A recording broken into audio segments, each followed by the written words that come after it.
قفز من تصنيف كان 122 على مستوى العالم لأن يكون في التصنيف 33 قبل أن يتراجع الآن في التصنيف الأخير لأن يكون في المركز 41. هنا كرة خطيرة لمصلحة منتخب كندا، انطلاقة سريعة خطيرة داخل منطقة الجزاء. هدف أول يأتي الآن لمصلحة المنتخب الكندي.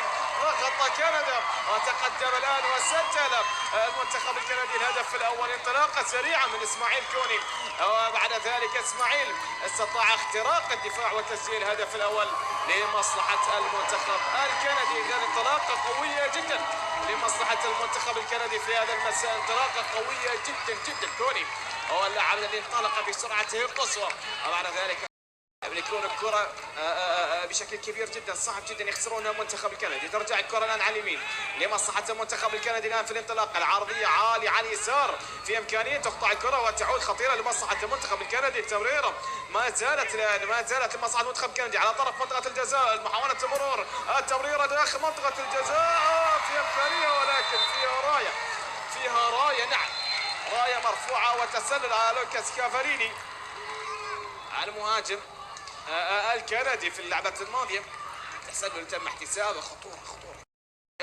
درب منتخب سيدات كندا قبل 7 سنين. هنا كرة خطيرة الآن لمصلحة منتخبنا. الآن التمريرة أمامية في إمكانية عبد الله يوسف. يا سلام على الكنترول، عرضية خطيرة، جول.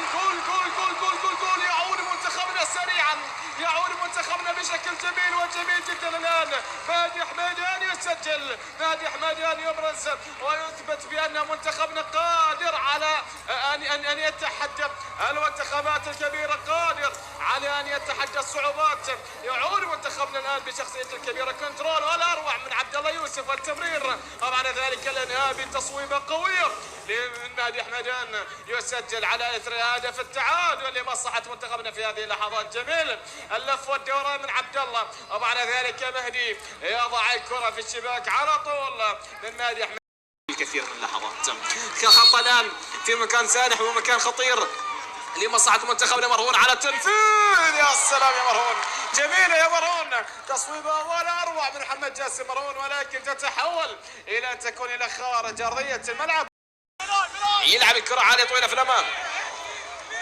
عبد الله يوسف يحاول في الكرة الماضية، عبد الله يكسبها الآن. عبد الله يوسف 1 على 2. عبد الله يا سلام على التمريرة، يطالب ركلة جزاء موجودة نعم لمصلحة منتخبنا في هذه اللحظات. أي تمريرة وأي انطلاقة في اللعبة الماضية كانت من عبد الله يوسف ومحمد جاسم مرهون، وبعد ذلك الكرة يتم إعلان عنها بأن وجود ركلة جزاء موجودة لمصلحة منتخبنا نعم في هذه اللحظات.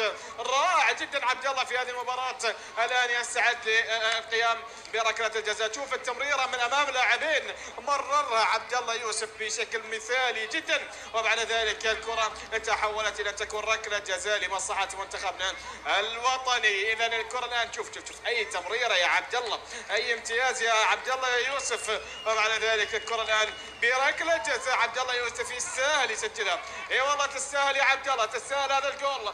أداء رائع جدا يقدم عبد الله يوسف في هذه المباراة، يستاهل يتوج هذا الأداء بالجول. إن شاء الله يسويها عبد الله، إن شاء الله يسجلها عبد الله. عبد الله يوسف يتقدم، عبد الله جول.